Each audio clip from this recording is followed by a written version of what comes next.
Here we go, episode 73 uploaded and coming at you here as we make our way to another weekend. We are still a week away from the 150th running of the Preakness. We'll talk about that in a moment. Got a big race coming up this weekend, the Grade 3 Peter Pan at Belmont at the Big A.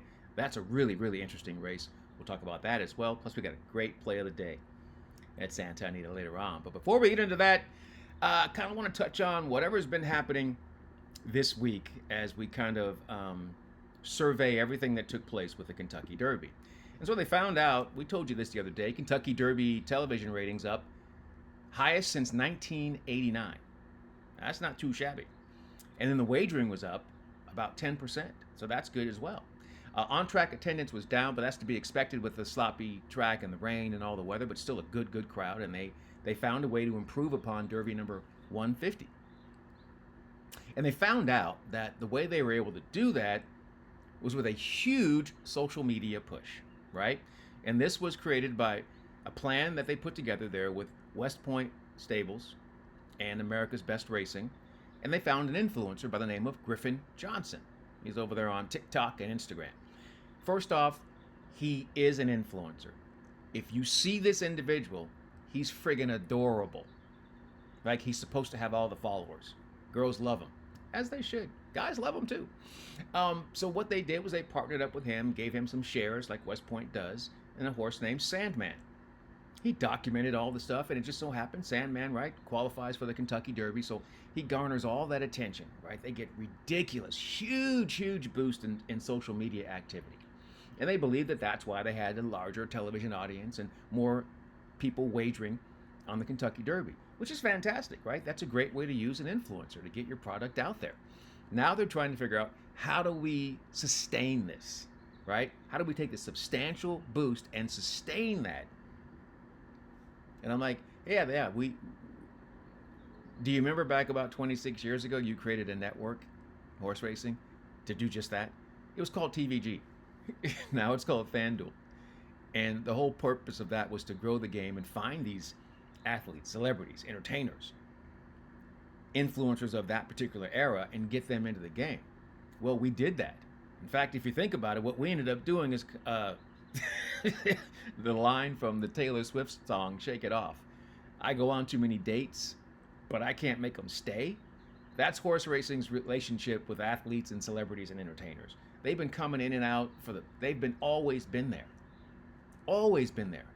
But in the last 25 years, it's been really difficult to make them stay because the sport's just really tricky to follow day in and day out. So, we'll see if they can somehow figure out how to take what this Griffin Johnson has done with his shares of Sandman and how to make that something that they can sustain and how it can hopefully impact what they're doing on Wednesday and Thursday and not just the big days, because it's easy to get folks interested in the big days. So we'll see if the connections of Sandman, specifically this influencer, can also get this kind of boost for the Belmont. And that's a big challenge because you all know Belmont wagering is always down when you don't have a Triple Crown hopeful, because then you're just having to sell the race as is. And we all know there's only two people that give a damn about racing every day. One group is the people who absolutely love horses. The people that I used to work with, they'd be like, oh, my horse is my pet. I'm like, do you know how crazy that sounds? That your horse is your pet? Do you know how expensive it is to keep a horse as a pet? Do you know how you just separated yourself from everyone else that you're trying to appeal to mainstream? They cannot possibly fathom keeping a horse as a pet. You got to have means to do that. So those people, they love to see horses and we love them.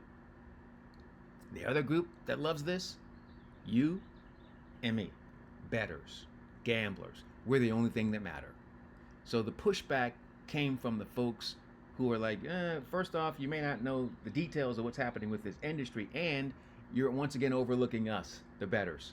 How about you put the attention that you're putting into these influencers and put it on the bettors? And so I think that's part of the pushback there, right? So we'll see what they can do. We'll let them do their thing. I got zero problem with influencers doing whatever they do, right? Getting your boost. I don't have a problem with any of that. I just think that they should really focus more on what's happening with the bettors. And they mentioned that in this big symposium they had with Mike Ziegler. He's an executive over there at Churchill Downs. Love Mike. He's a really smart guy. And Terry Finley with West Point, also love him. Really smart guy. they started to realize, hey, we need to get these people to sign up to bet or it's not going to matter. Well, hopefully they'll work a little bit more in tandem with what they're trying to do over there at FanDuel. And they've had 26 years to figure it out. So we'll see if they can make some progress. But I feel like we already tried, and horse racing really didn't want to come along. And we'll see if they've evolved. All right. So that's for them to worry about, right? That's for them to worry about. But for us, we got to keep it moving because there's stuff happening with the Preakness coming up here in about a week. They're adding runners. Bob Baffert decided, you know what? Let's go ahead and add another runner. I want 2 shots at love. He's going to add goal-oriented to the Preakness field. This is an undefeated runner that's 2 for 2. And I think this horse is going to be very, very interesting and could be really live in this race. Take a look at what's happening with our probables. American Promise, clever again. There's goal-oriented. There's Gosker, who's going to be tough to deal with in this race. And then your second page features Heart of Honor. Like this, I hope this horse runs better than the other runners that came out of the UAE Derby, because Admire Daytona was horrible. Horrible. Just bad. Let's hope that journalism chooses to sign on. Still waiting on a word from them. I'm not quite sure what they're waiting on. You've had 4 days now to look at your horse. If you can't figure it out in 4 days, you're probably not going to. I definitely expect them to make an announcement by Saturday morning. Pay Billy's in the mix, River Thames with that speed, and Rodriguez with that speed. So it's a very, very interesting field, and it's kind of wide open, although I think it could set up beautifully for journalism should they choose to accept the assignment. All right, we'll wait for them to figure that out. Got a week to get set for that. We talked the other day about how we've been studying all these 3-year-olds since they were 2, right? We started this whole thing back in September of last year, maybe even sooner. And you don't want to forget all the information, all the work you've done. Because a lot of those horses that you may have liked back in January, February, and March, and they didn't make it, they're back now. And a lot of those failed Derby runners are returning in the Grade 3. Peter Pan coming up this Saturday at Belmont Park. It's going to be a wet track, but it's going to be a good one as far as I'm concerned. I think it's going to be a really good race. All right, take a look at what's happening with your field here. And you'll see some familiar names off the top, right? You remember Vassimo was in the mix for a minute. There's my boy, Hill Road, who's back. And then there's Captain Cook in the mix here. So we've got some interesting runners. I will say off the bat, there's absolutely no way I would bet Hill Road in this race. First off, he's coming back off the layoff. He's had too many breaks for me, so I'm a little worried about him. And then it's going to be an off track. I don't know how he's going to like that. And he's morning line 5-2. I'm like, are you crazy? No way. There's no way I would mess with that.